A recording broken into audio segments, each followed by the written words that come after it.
हरे कृष्णा। श्रील प्रभुपाद के परम प्रिय गुरु महाराज कृष्ण कृपा श्रीमूर्ति श्री श्रीमद् भक्ति सिद्धांत सरस्वती ठाकुर महाराज प्रभुपाद तिरोभाव दिवस विशेष।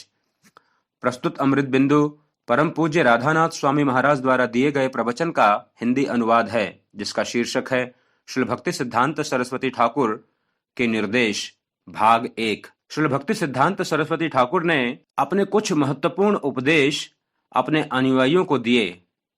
ये वचन उन्होंने दिसंबर 1936 को अपने जगन्नाथपुरी स्थित भजन कुटीर में अभिव्यक्त किए थे, जो कुछ इस प्रकार हैं। समस्त मठ निवासियों को चाहिए कि वे सदा सर्वदा श्री हरि, गुरु एवं वैष्णवों की सेवा में संलग्न रहें। उन्हें चाहिए कि वे सदा सर्वदा हरि कथा श्रवण करने में एवं हरि कथा चर्चा करने में अपने आप को व्यस्त रखें।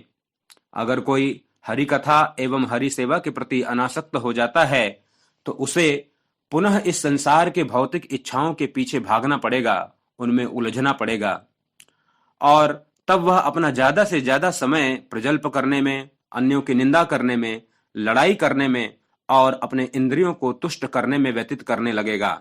अगर मठ के निवासी यह नहीं समझते कि वैष्णव सेवा ही सबसे महत्वपूर्ण और कल्याणकारी अंग है, तब तक वे कृष्ण भावनामृत में, आध्यात्मिक जगत में प्रगति नहीं कर सकते। हमें कृष्ण भावनामृत का विकास करना चाहिए।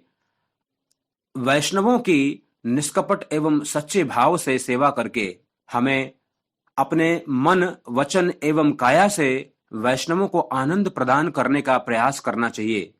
वैष्णवों की याचिका से ही परम दयामय, परम करुणामय भगवान श्री कृष्ण समस्त पतित जीवों पर कृपा करेंगे। हमें इस बात का सर्वदा स्मरण रखना चाहिए।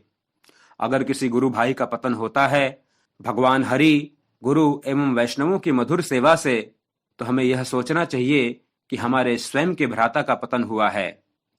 अतः उसके परम कल्याण हेतु हमें उसे सलाह देना चाहिए, उसके समक्ष हरि भजन प्रस्तुत करना चाहिए एवं उसको समस्त परिस्थितियों से अवगत कराना चाहिए।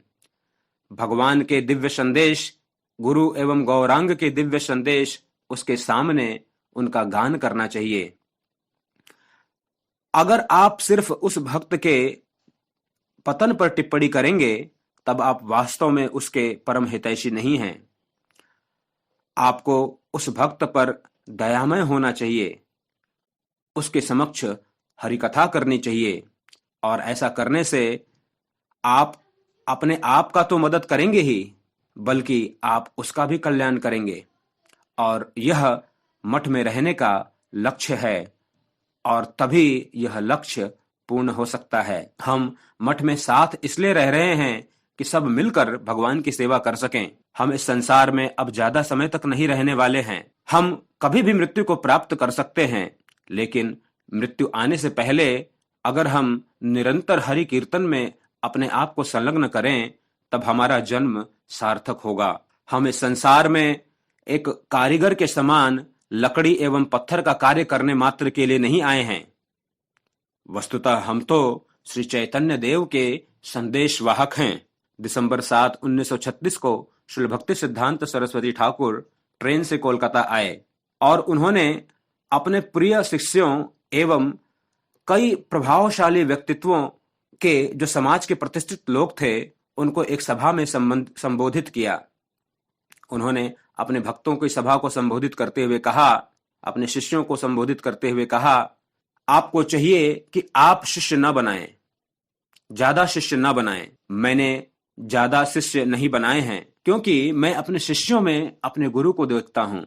मेरे सभी शिष्य मेरे गुरु सदृश हैं।